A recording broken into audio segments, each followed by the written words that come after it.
Ini adalah hari pertama pembunuh bayaran terbaik Korea di SMA. Sejak awal, dia membuat wali kelas yang merinding dengan meminta rokok padanya. Namun sang guru memutuskan untuk mengabaikan kesombongannya dan memintanya untuk memperkenalkan diri di depan kelas. Dia memperkenalkan dirinya sebagai Ryu Kangmin, murid pindahan membosankan yang tidak menarik perhatian murid waras manapun di kelas itu. Satu-satunya yang menyukai nyalinya hanyalah para berandalan sekolah. Jadi beberapa saat kemudian, Kang Min nongkrong bersama kelompok itu sambil merokok layaknya profesional yang membuat para berandalan mulai menyukainya. Pemimpin utama bertanya apakah dia berasal dari Dijon dan apakah dia pernah menjadi bagian dari geng ternama di daerah asalnya. Kang Min menurut saja berpura-pura memiliki hubungan dengan para pemimpin dunia bawah hanya untuk menyenangkan para berandalan itu. Mengira bahwa dia adalah anggota geng yang tangguh seperti mereka menawarkan kesempatan untuk berteman. Kang Min menyetujui pertemanan baru ini, menjadikan teman pertamanya sekelompok berandalan SMA yang brengsek. Pada malam yang sama sepulang sekolah, dia sedang berjalan pulang ketika gadis berandalan yang tadi tiba-tiba mengganggu ketenangannya dengan meraih lengannya. Heon memperkenalkan dirinya lagi, sementara Kang Min bersikap cuek dan mengatakan bahwa dia ingin pulang karena lelah dengan hari pertamanya di sekolah. Menggoda dengan genit, gadis itu memutuskan untuk membawanya ke tempat di mana dia bisa benar-benar beristirahat. Kita pun dengan cepat sudah berada di kamar tidur Heon. Di kamarnya, Heon dengan genit menindihnya, bertanya-tanya apa yang ingin dia lakukan lebih dulu. Bahkan sang pembunuh bayaran terampil pun sejenak lengah, hanya untuk menyadari bahwa 3 pria lain sedang merekamnya dari belakang. Anak buah Heon tertawa terbahak-bahak, mengejek anak baru itu karena mengira dia akan bersenang-senang di sini. Untuk semakin mempermalukannya dan merekam momen canggungnya, para berandalan itu merobek baju Kang Min. Namun, mereka langsung terkejut karena cowok kita ini tidak hanya berotot kekar, tetapi juga memiliki bekas luka pertempuran yang tak terhitung jumlahnya, menandakan bahwa mereka mencari masalah dengan orang yang salah. Untuk memahami kenapa pembunuh bayaran berpengalaman bisa terjebak dengan berandalan kelas teri, kita harus mundur sedikit ke belakang. Asal kalian tahu, Ryu Kang Min adalah pembunuh bayaran legendaris yang mendapat julukan Ace of Spades karena menjadi mesin pembunuh yang tak terhentikan. Dia bekerja untuk grup Betala, sebuah organisasi kriminal besar yang beroperasi secara tersembunyi di balik kasino hotel mewah. Suatu hari, Kang Min dipilih oleh organisasi Betala untuk sebuah misi terakhir yang spesial. Pekerjaan ini nyaris mustahil karena dia harus memburu target tanpa diberikan informasi identitas yang relevan. Satu-satunya yang diberikan padanya hanyalah nama targetnya yang bernama Lee San. Kang Min awalnya ingin menolak misi tersebut, tetapi dia ditawari sesuatu yang jauh lebih berharga daripada uang. Dia ditawari kebebasan seumur hidup. Jika dia berhasil, dia bisa menjalani hidupnya bebas selamanya dari organisasi itu, yang merupakan sesuatu yang sangat dia dambakan. Keluarganya tidak akan lagi diancam, dan keselamatan mereka tidak akan digunakan oleh organisasi Betala sebagai alat tawar untuk mengendalikannya. Itulah sebabnya dia mendaftar di SMA berpura-pura menjadi murid pindahan, menyembunyikan identitasnya sebagai pembunuh kelas atas untuk mencari targetnya.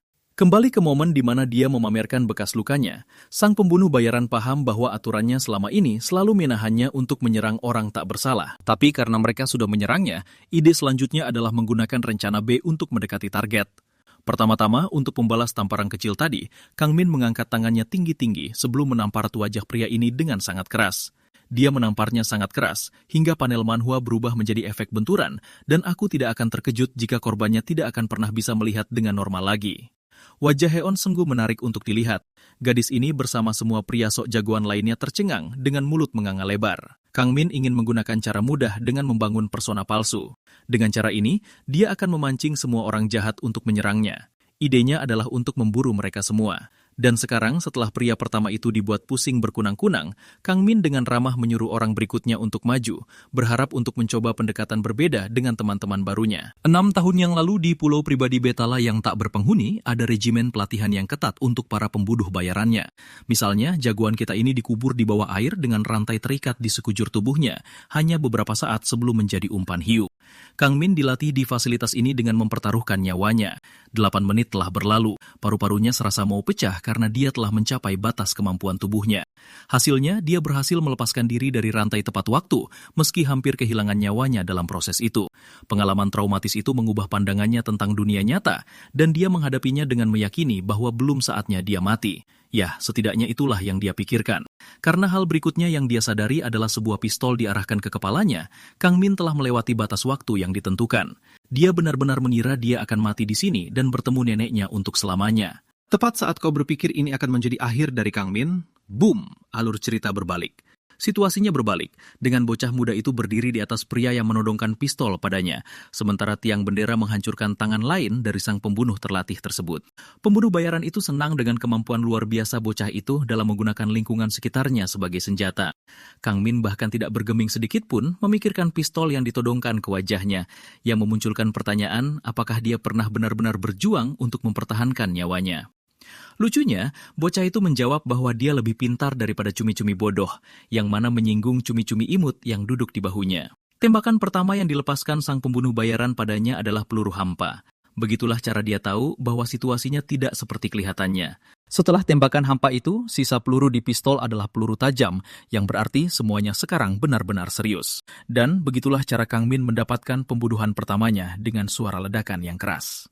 Negara Korea Selatan lebih damai, sangat berbeda dari lingkungan seperti neraka tempat bocah itu tumbuh. Lawan-lawannya yang dia hadapi saat ini tak lebih dari sekelompok anak SMA yang merasa dirinya jagoan. Membunuh mereka tidak akan ada gunanya. Itulah sebabnya Kang Min ingin bermain sedikit aman. Langkah pertama untuk menciptakan keamanan ini adalah mendapatkan pembenaran yang dia lakukan dengan mengumpulkan kancing-kancing bajunya, mengingat bahwa perkelahian ini harus terlihat seperti dilakukan atas dasar kesepakatan bersama. Saat dia mengumpulkan kancing-kancing itu, seorang berandalan menjadi congkak dan meraih alat pemadam api untuk menghancurkan kepalanya. Bam, alat pemadam api itu diayunkan dengan kekuatan penuh. Anak itu awalnya congkak, tapi kemudian kepercayaan dirinya memudar saat dia menyadari apa yang baru saja terjadi.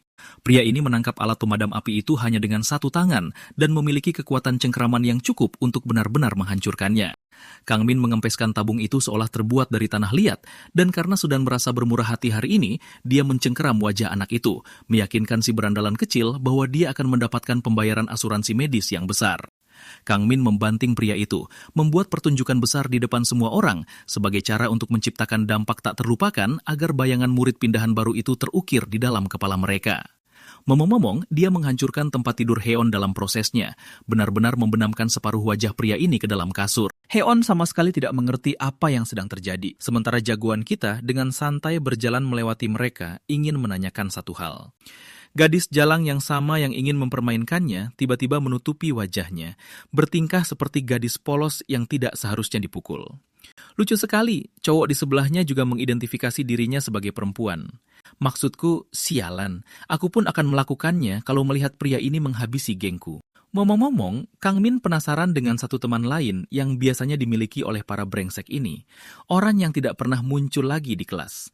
Dia ingin tahu di mana orang itu, dan saat mereka protes sedikit saja, sang pembunuh bayaran mengintimidasi mereka, menakuti mereka hingga lari darinya.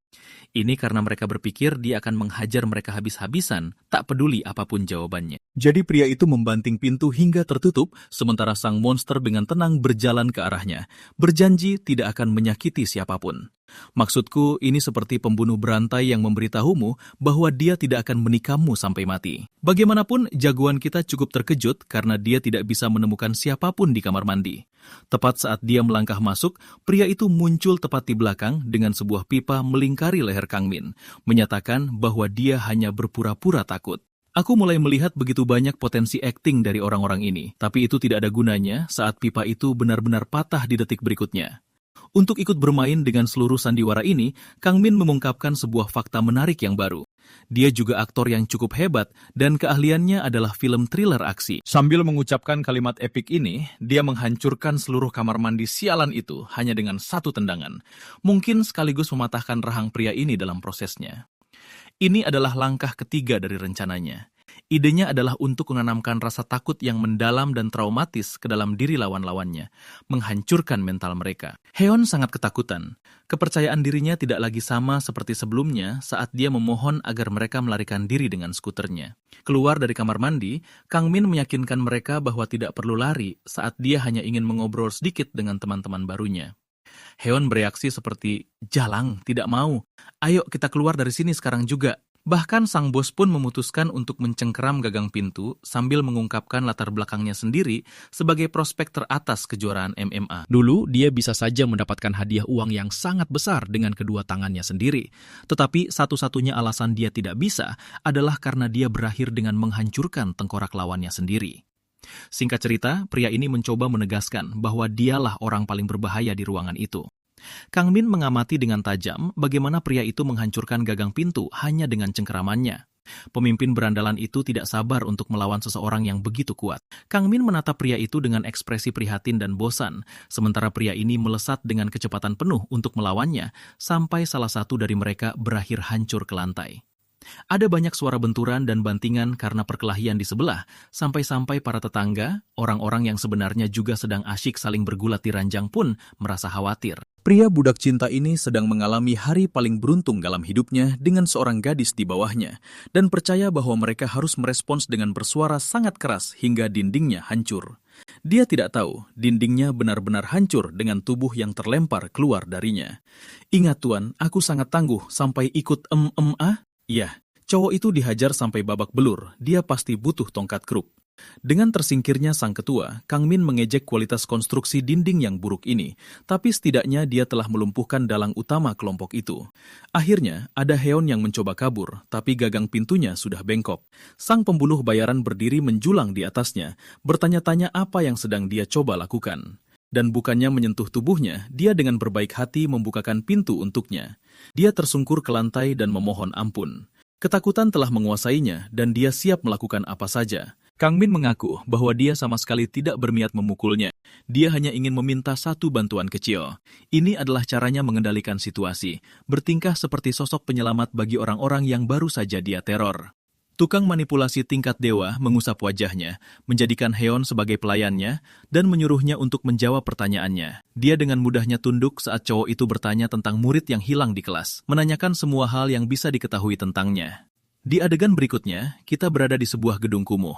Tempat ini rupanya adalah markas dari organisasi mengerikan yang bekerja secara diam-diam untuk mengumpulkan uang di dark web.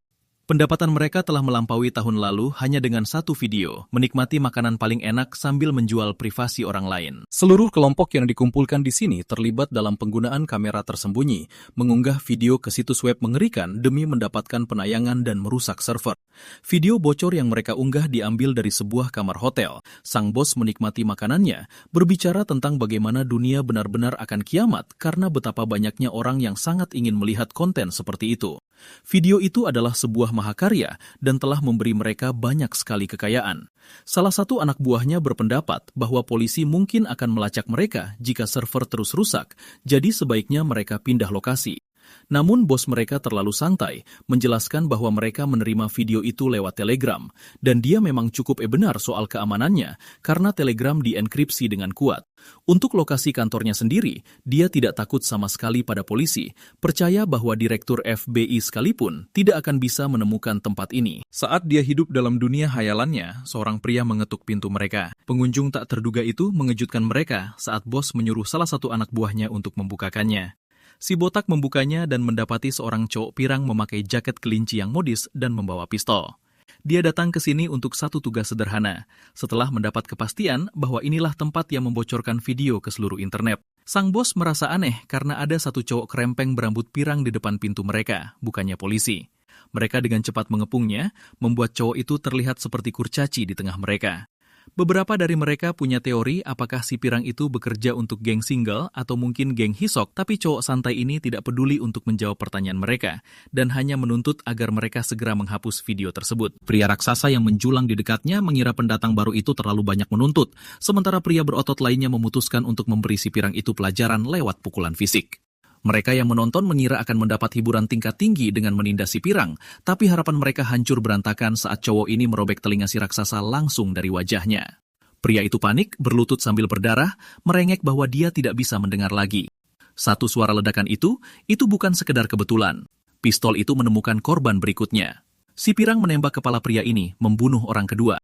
Sekarang hanya 2 orang yang mengepungnya. Kelompok yang sama yang mengira otot dan jumlah adalah segalanya, kini gemetar hanya dengan melihat sebuah pistol biasa. Menyeka darah para korbannya dari wajahnya, cowok itu dengan tenang mengulangi ucapannya, menuntut agar video itu dihapus. Alih-alih menerima kenyataan, bos yang serakah itu tetap keras kepala.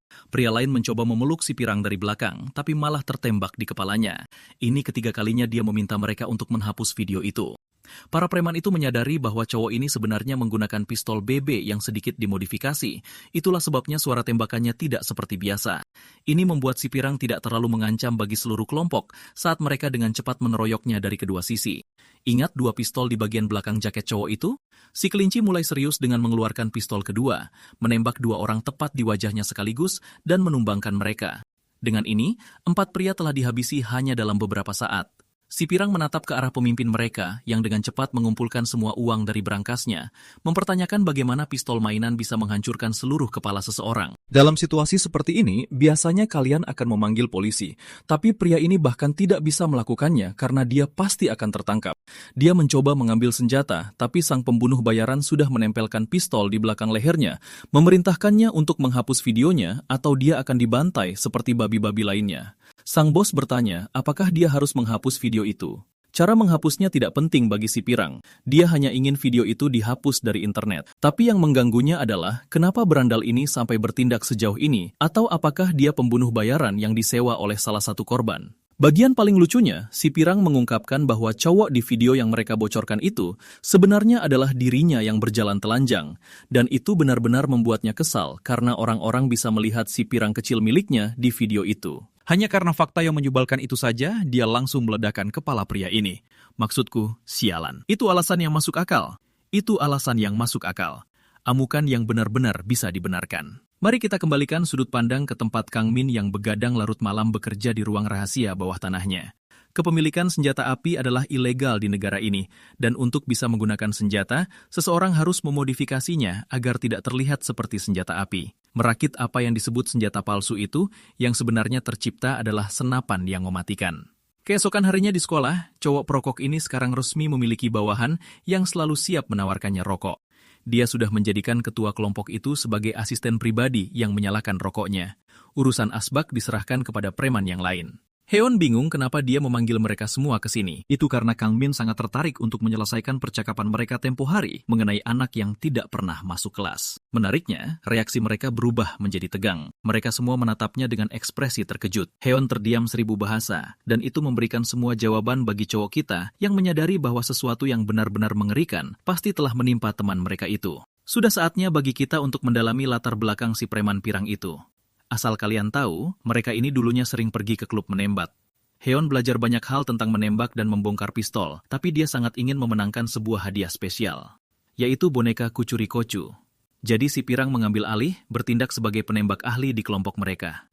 Ini adalah Jang Hyun-soo, siswa kelas 1 SMA yang baru masuk sekolah lagi. Postur cowok itu sungguh berkelas, meskipun dia bergaya seperti baru pertama kali menembak. Tembakan nyaris sempurna, menjatuhkan semua sasaran dengan cepat, membuat teman-temannya terkesan dengan keahlian elitnya. Ini adalah bakat menembak yang belum pernah mereka lihat sebelumnya. Untungnya, Hyun-soo berhasil memenangkan boneka itu untuk sang gadis yang dengan senang hati akan membalas budinya dengan caranya sendiri. Komentar kecil yang menggoda itu sudah cukup untuk membuat otak cowok itu korslet. Gagasan tentang hadiah itu benar-benar membuat Hyun-soo bersemangat yang mempertanyakan apa hebatnya jago menembak sambil memasang wajah mesum.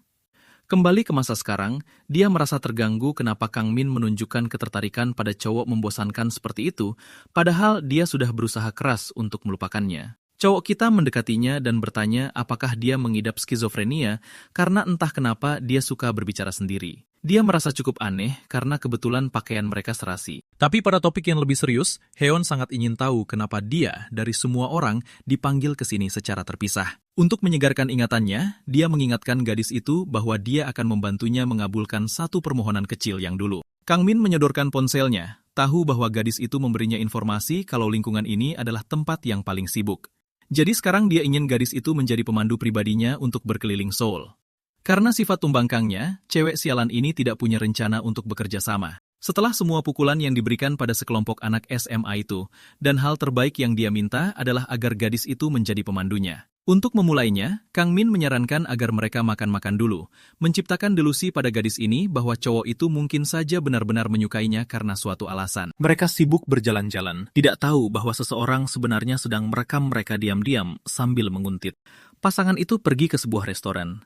Kang Min benar-benar memesan 80 hidangan, membuatnya bertanya-tanya apakah cowok itu makan seperti raja atau semacamnya.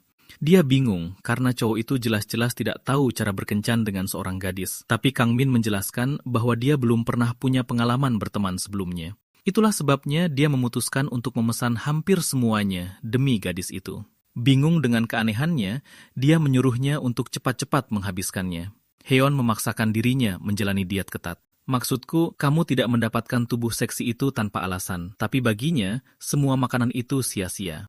Dia menggigitnya dan sangat menyukainya, lalu mereka lupa waktu menikmati makanan mereka. Pemuntit mereka terus memotret selama proses itu.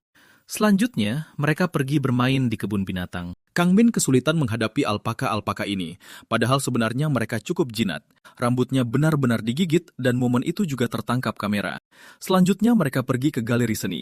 Seni modern sangat aneh karena ada toilet sungguhan yang dipajang untuk mengagumi keindahan modern. Lebih banyak foto diam-diam diambil tanpa sepengetahuan mereka. Akhirnya mereka keluar untuk berfoto-foto. Kang Min berperan sebagai pacar yang muak mengambil foto gadisnya yang tiada henti. Yang benar-benar mengejutkannya adalah betapa cepat memori ponsel gadis itu penuh. Gadis itu memiliki penyimpanan sekitar 1000 terabyte, jadi kurasa dia pasti mengambil sekitar 1 triliun foto sehari sampai bisa penuh. Momen ini juga diabadikan oleh sang penguntit. Bagaimanapun, malam berakhir dengan keduanya menikmati kencan pura-pura itu. Kang Min merasa sedih mereka harus mengakhirinya di sini. Sebelum pergi, mereka memutuskan untuk mengakhirinya dengan seru dengan datang ke arena menembak. Tempat ini memiliki nilai sentimental baginya. Dia tidak bisa melupakan ekspresi Hyun Soo yang berkonflik, sementara Kang Min memperhatikan setiap hal yang dia lakukan. Tujuannya hanya untuk mengenai 1 tembakan dari 10. Kang Min berpikir itu permainan yang cukup mudah, tapi kenyataannya ini semua hanya penipuan. Pistol yang diberikan selalu rusak, jadi penembak terbaik dari pasukan khusus pun akan mustahil berhasil. Dia bertanya-tanya apakah mereka harus bertaruh. Kang Min mengusulkan jika dia bisa mendaratkan semua tembakan dan memenangkan hadiah, dia ingin 1 bantuan lagi dari gadis itu. Setelah berkata begitu, dia mulai menembak, dan lihatlah, dia tidak meleset 1 tembakan pun, tak satu pun. Penjaga toko yang jelas-jelas memberinya pistol tidak akurat itu gemetar, mempertanyakan bagaimana mungkin seseorang bisa mengenai semuanya. Kang Min bahkan memberi Heon kesempatan menembak sambil membimbing posturnya selama prosesnya. Bagian ini juga terekam dalam rekaman. Sayangnya, hadiahnya adalah ikan blobfish yang jelek. Ini adalah hadiah juara pertama, yang mana cukup menyedihkan. Meski begitu, Heon bingung tentang jenis bantuan yang harus dilakukannya untuk Kang Min nanti. Jadi dia memposting foto mereka berdua di Instagram, yang juga merupakan hal yang Kang Min minta darinya. Ide menunjukkan soul padanya, Heon memikirkan semua tindakan yang dilakukannya saat kencan itu, seperti mengusap wajahnya, mengambil foto, dan bahkan tersenyum untuknya. Diperhatikan seperti itu oleh seseorang membuat jantungnya berdebar dan wajahnya merona. Pada akhirnya, Heonlah yang jatuh cinta pada jagoan kita. Ingat orang yang mengambil semua foto itu? Ya, dia menggulir semua foto yang diambil Kang Min bersama gebetannya, setiap momen bahagia yang mereka lalui bersama. Saat pintu lift terbuka, Heon dengan bingung dihadapkan pada wajah yang tak asing lagi. Itu Hyun Soo, dan dia menatap gadis itu seolah dia berutang uang padanya. Dia membawa Heon ke tempat terpencil, berbicara tentang betapa berbahayanya berada di luar sini pada malam hari. Heon mempertanyakan tujuannya, sementara Hyun Soo mengingatkannya pada kenangan yang mereka bagi bersama. Dia mencekiknya, bernostalgia kembali ke permainan minum mereka bersama. Semua orang di pesta itu mabuk parah. Heon tetap minum secukupnya di antara mereka dan bilang akan membunuh mereka jika mereka muntah di situ. Orang yang selalu berada di sisinya adalah Hyun Soo. Si pirang itu berusaha mendapatkan kepercayaannya dengan setiap tindakannya. Cepat atau lambat, minuman itu menguasai mereka. Semuanya tumbang ke lantai. Heon tidur di ranjangnya tepat di sebelah Hyun Soo, yang menggumamkan namanya, bertanya apakah dia sudah tidur. Si brengsek menyeramkan itu mendekatkan wajahnya dan ingin tahu apakah dia benar-benar tidur. Ngomong-ngomong, bajingan ini menyerangnya, yang berakhir dengan dia dilaporkan menghancurkan seluruh hidupnya dalam prosesnya. Keluarga Hyun Soo meninggalkannya, dan dia dikeluarkan dari sekolah semua karena laporan Heon. Tetap teguh pada pendiriannya, Heon menyebutnya pelanggar seks yang mendapatkan hukuman setimpal atas perbuatannya. Bahkan sekarang, si sok baik ini adalah contoh sempurna dari salah satu orang yang berpikir mereka berhak mendapatkan sesuatu dari para gadis. Dia marah karena gadis itu menggodanya, mendekat untuk menyentuhnya, dan kemudian mempercayainya tanpa hasil.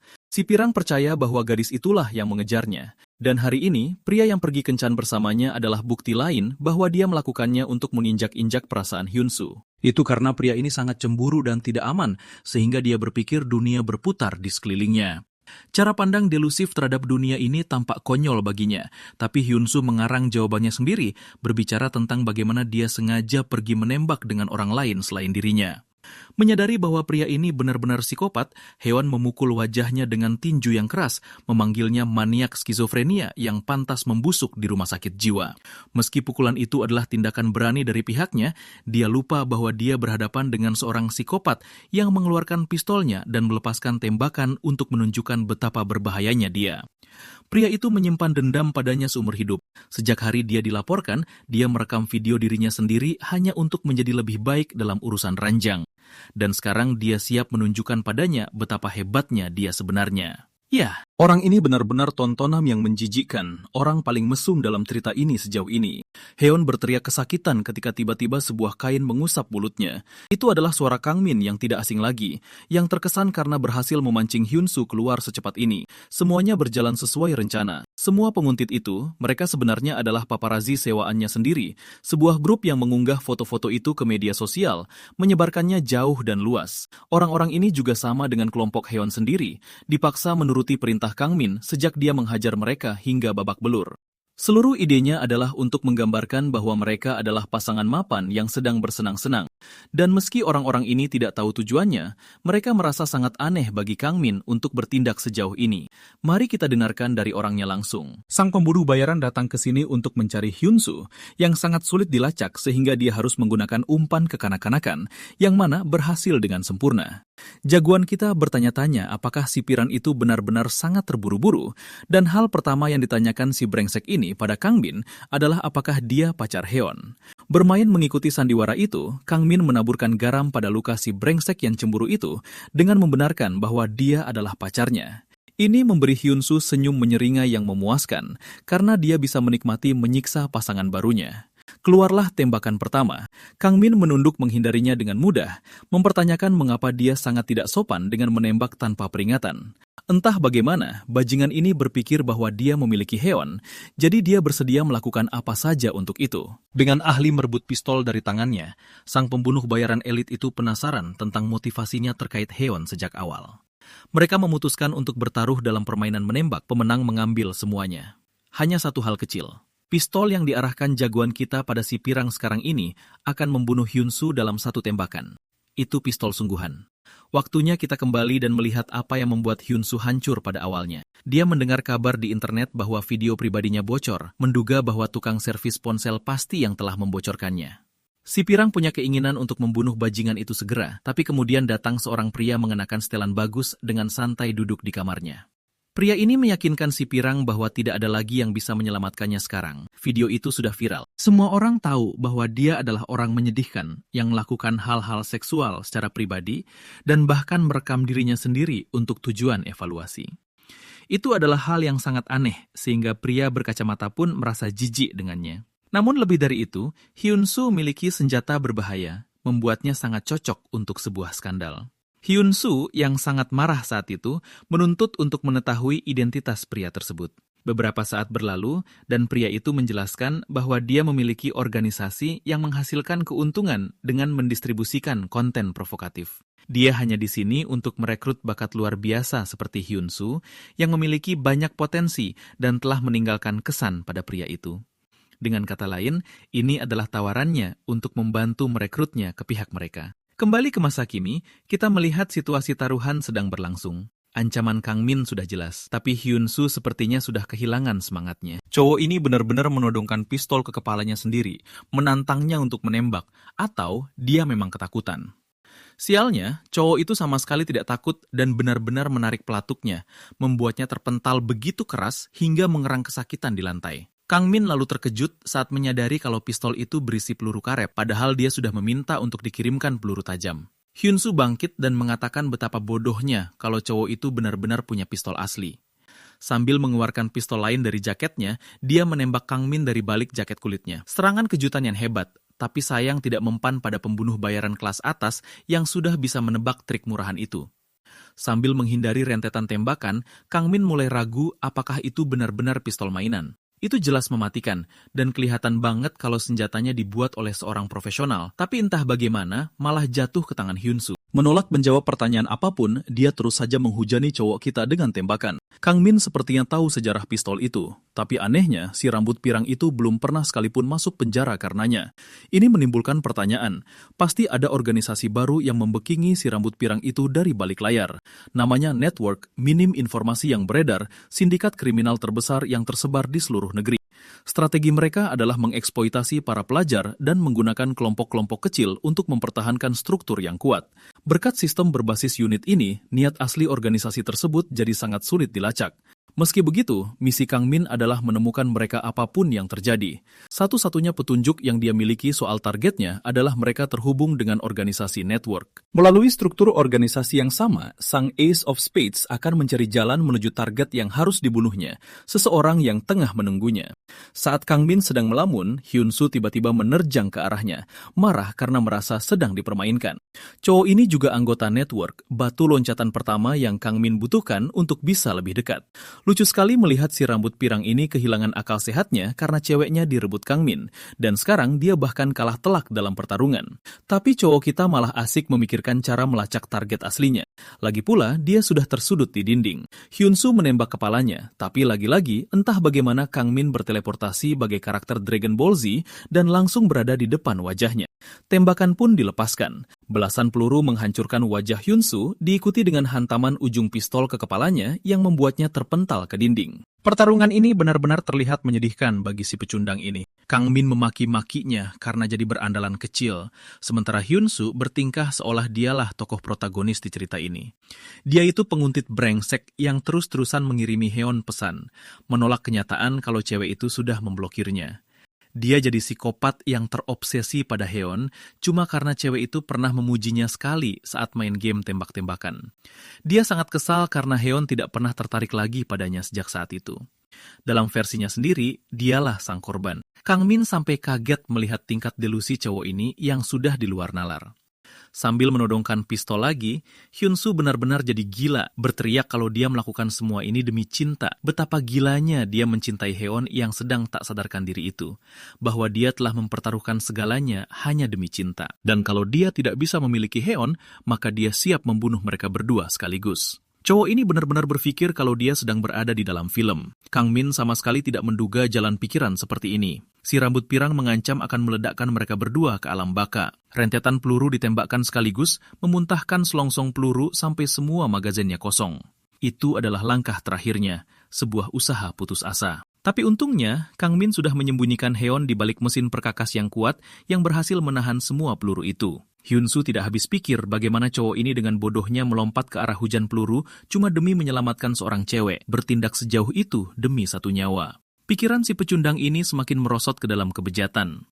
Si pria baik hati ini dihantui bayangan kalau mereka berdua mungkin sudah pernah melakukan hubungan intim. Untuk semakin memprovokasinya, Kang Min pura-pura membenarkan delusi kotor itu kalau dia memang sudah melakukan macam-macam pada Heon. Padahal itu semua tidak benar. Rasa marah ini membuat Hyun-soo kehilangan ketenangannya. Tapi permainan sudah berakhir karena sebuah tembakan langsung menghancurkan pistolnya. Darah mengucur deras.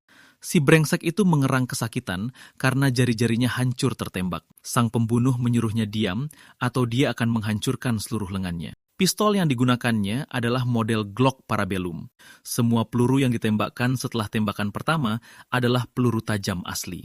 Ya, selama ini Kang Min mengendalikan situasi sepenuhnya dan menipunya dengan tembakan palsu pertama. Hyun-soo menolak menerima ajalnya dan lari pontang-panting dengan menyedihkan seperti Light Yagami di episode terakhir Death Note.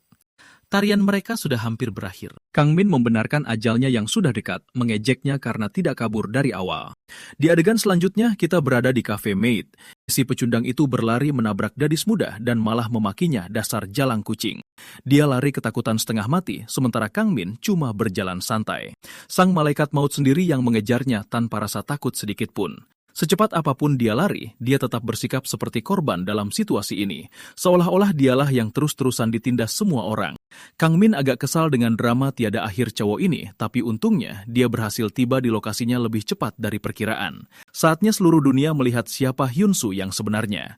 Jadi di layar raksasa sebuah menara, dia menayangkan sebuah video spesial. Papan reklame itu memutar video memalukan Hyun-soo ke seluruh dunia, bahkan bagian saat dia menyebut pusakanya sendiri berukuran nano. Sampai di sini, cowok itu seharusnya mati saja saking malunya, karena dia bersembunyi sambil menutupi senjatanya yang sekecil kacang itu. Kang Min benar-benar terhibur, dan dia menghampirinya untuk mengakui kalau dialah pelakunya. Lucu sekali melihat Hyun-soo memutuskan untuk menerjang ke arah cowok kita, padahal sedetik yang lalu dia asik lari ketakutan, seolah dia tidak bisa menentukan sikap sama sekali.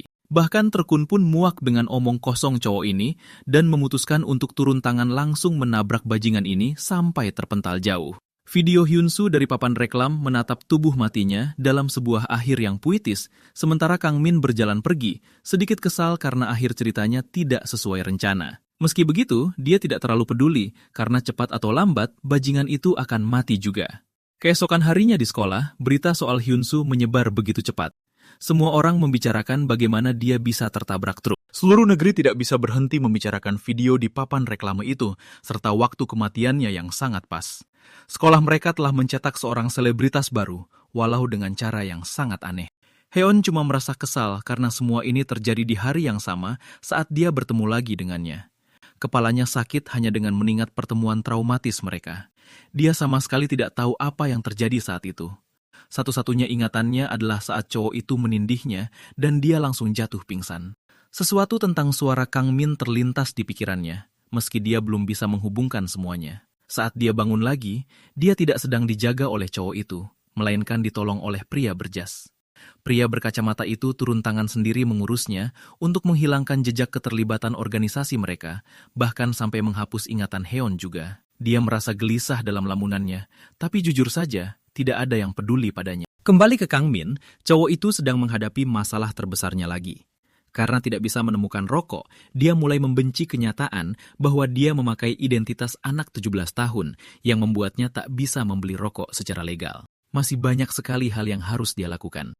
Dan saat dia sedang memendam rasa kesalnya, pria berkacamata yang sama tiba-tiba muncul dari antah berantah untuk menemuinya langsung. Dia meminta maaf atas kedatangannya yang tiba-tiba. Meski dia sangat terkesan dengan pesona luar biasa Kang Min, bahkan memberinya kartu nama, memastikan bahwa mereka berasal dari organisasi network. Semuanya berjalan lancar sesuai rencana Kang Min. Insiden yang melibatkan Hyun-soo itu menjadi sesuatu yang tak bisa diabaikan oleh organisasi. Jadi mereka terpaksa menampakkan diri pada cowok kita untuk mencari tahu apa motivasi aslinya. Perkenalan yang sama diberikan lagi pada Kang Min. Dan mulai hari ini misi penyusupan yang sesungguhnya dari dalam organisasi telah dimulai, karena cowok kita akan bertindak sebagai anggota berpangkat rendah.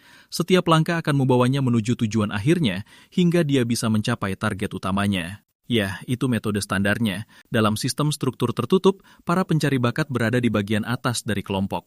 Berkat hal itu, orang-orang bisa berkomunikasi langsung dengan bosnya. Kang Min menyuruh si kacamata untuk menunjukkan jalan.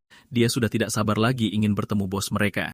Oh ya, tas kecil yang dipegangnya sedari tadi, ternyata isinya pistol, dan pistol itu mengarah tepat ke jantung si kacamata. Kita beralih ke adegan kilas balik yang terjadi tepat sebelum Kang Min pergi ke Korea untuk misinya.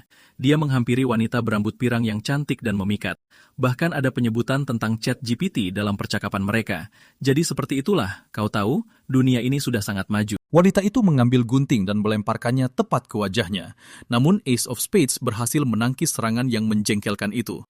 Dia bercanda tentang butuh banyak bantal untuk tidur di malam hari. Dan maksudku, melihat dari daya tariknya. Kurasa dia datang ke tempat yang tepat. Di luar godaan mereka, Kang Min datang ke sini untuk menanyakan hal yang penting. Kau tahu, setiap kali organisasi memberikan misi, mereka selalu diberi identitas palsu. Tapi misi kali ini menggunakan data asli Kang Min. Wanita itu meyakinkan bahwa organisasi sebenarnya ingin memberinya hadiah, membebaskannya setelah tugas ini selesai. Yah, gagasan tentang kebebasan memang menggoda, tapi itu tidak bisa diterima karena membunuh tokoh penting selalu melibatkan uang. Namun sulit dipercaya jika ada orang Korea yang sepadan dengan nilai kebebasan itu sendiri. Pada akhirnya, wanita itu sama sekali tidak tahu apa niat dari para petinggi. Dia hanya bisa memberikan informasi yang sudah diverifikasi. Sebuah faks tiba pada hari-hari itu untuk Kang Min. Saat itulah dia mengetahui tentang organisasi network yang mengadopsi struktur seluler. Paling banter, Betala hanya bisa mendapatkan daftar beberapa nama anggota mereka. Tujuan misi pertamanya adalah melakukan kontak dengan anggota pertama organisasi tersebut. Dengan kata lain, dia akan bermain peran dengan teman-teman sekelasnya, lalu melacak target awalnya. Sama seperti Bunga, dia sangat percaya bahwa anggota tersebut pasti memiliki cukup banyak koneksi untuk memancing organisasi itu keluar. Itu membawa kita kembali ke masa sekarang. Kang Min menuntut untuk dibawa menemui bos. Pria itu meyakinkannya bahwa dia tidak bisa melakukannya meski nyawanya menjadi taruhan. Jagoan kita merasa sedih karena pria ini menganggapnya sebagai ancaman sebelum melepaskan tembakan pistol BB. Ini cukup membingungkan pria tersebut karena dia tidak menyangka Kang Min akan menembakkan peluru palsu. Mengejutkan bahwa seorang anak berusia 17 tahun berkeliaran dengan pistol BB di tangannya. Tentu saja Kang Min menyembunyikan fakta bahwa dia memiliki pistol sungguhan. Begitu pula dengan pria yang sedang berbicara dengannya, yang paham bahwa seorang anak kecil tidak mungkin memiliki benda berbahaya seperti itu. Selain itu, dia sudah membuat perhitungan sejak awal. Berat pistolnya jauh lebih ringan, dan mulai dari lapisan cat hingga suara yang dihasilkannya, semuanya tampak palsu. Kang Min terkesan, tapi si pria berkacamata penasaran dan ingin menanyakan sesuatu kepadanya. Dia sangat ingin tahu mengapa seorang anak SMA mencoba mendekati organisasi mereka. Aku mulai berpikir bahwa ini adalah permainan antara dua manipulator ahli yang saling mencoba menipu satu sama lain. Kang Min berlagak seperti gadis kecil ketakutan yang baru saja mendengar sesuatu yang tidak seharusnya dia dengar. Dia mengingatkan pria berjas itu bahwa dialah yang pertama kali mendekati anak SMA itu. Pertemuan mereka belum membuahkan hasil, jadi pria itu menawarkan untuk bertemu Kang Min sekali lagi di lokasi yang tertera di kartu nama. Saat pergi, pria itu memberikan satu teka-teki terakhir, bergumam tentang bagaimana pistol yang katanya mainan itu tidak seharusnya meninggalkan bau mesiu. Singkat cerita, bahkan jagoan kita mulai menyadari bahwa pria berkacamata itu bukan bajingan sembarangan. Dia juga seorang pembunuh bayaran tulen. Omong-omong, kita kembali ke markas di mana Kang Min mengumpulkan catatannya, merangkai teka-teki terkait niat dan struktur organisasi itu. Tujuan mereka sepertinya menciptakan masalah sosial demi keuntungan uang, namun dari petunjuk yang terkumpul, itu bukan satu-satunya niat terselubung mereka. Dia menemukan sebuah pil di dalamnya saat berbicara dengan wanita berambut pirang itu. Dia meyakinkan Kang Min bahwa organisasi kriminal besar itu menguasai dunia bawah. Seperti itulah network. Mereka bahkan memiliki network. Mereka bahkan memiliki nuansa yang sama, punya kasino hotel seperti kelompok mereka, namun operasinya jauh lebih halus karena otoritas Korea sulit untuk ditipu. Dengan memanfaatkan anak di bawah umur, network memperluas pengaruhnya, tapi masih banyak hal yang belum terungkap tentang kelompok ini. Salah satunya adalah fakta bahwa mereka mungkin sama persis dengan Betala. Fakta bahwa Kang Min sudah bergerak cepat hingga menarik perhatian mereka membuktikan betapa hebat kemampuannya. Tapi dia merasa situasinya masih terlalu rumit. Bahkan jika dia menyelidiki dan menganalisis semua petunjuk, ratusan deduksi entah bagaimana masih gagal membawanya ke target yang sebenarnya. Pria yang dikenal sebagai Lisan, untuk bisa mencapainya, dia perlu bertindak jauh lebih strategis. Jagoan kita mengeluarkan mainan Hyunsu untuk membuktikan poinnya, menjelaskan bahwa sangat disayangkan si pirang itu mati tertabrak truk karena dia tidak bisa mengorek lebih banyak informasi darinya. Bersiaplah untuk alur mengejutkan lainnya. Kita berada di rumah sakit dan, coba tebak, Hyunsu hancur lebur menonton berita tentang kematiannya sendiri. Dia terus menganggap dirinya sebagai korban dari kekejaman dunia, sementara dokter di sana juga mengejeknya. Hyunsu menyebut Kang Min sebagai peretas yang rela melakukan segala cara hanya untuk menghancurkannya, bahkan mengingat bagaimana pria itu menodongkan pistol asli kepadanya. Gagasan itu tampak konyol di mata sang dokter. Maksudku, jelas saja Korea tidak menggunakan teknik menembak ala Amerika, jadi tidak masuk akal jika ada yang mempercayai cerita itu. Dengan aura mengerikan, sang dokter membungkuk ke arahnya, mengejeknya karena bahkan tidak membocorkan informasi berguna pada akhirnya. Sambil mengeluarkan alat suntik, pria itu menyuntikkan sebuah cairan ke dalam kanulanya, menyatakan bahwa hidup yang dibanggakan Hyunsu kini telah berakhir.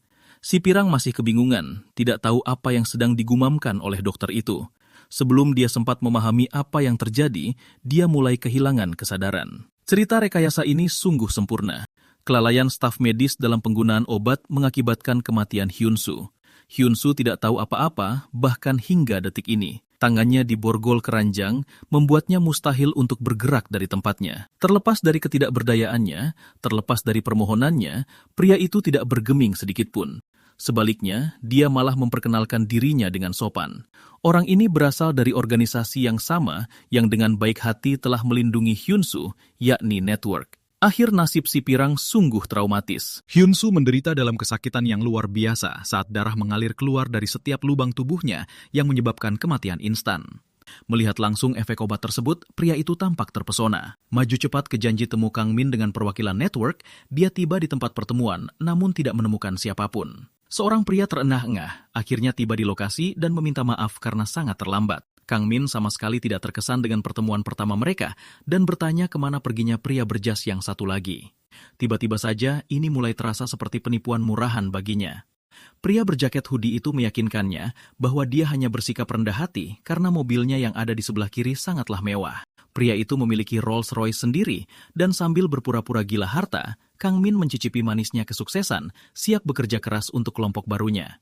Mereka masuk ke mobil untuk segera berangkat. Kang Min bertingkah konyol untuk menjaga penyamarannya, menjelurkan kepalanya keluar jendela dan membeberkan fakta-fakta tentang mesin.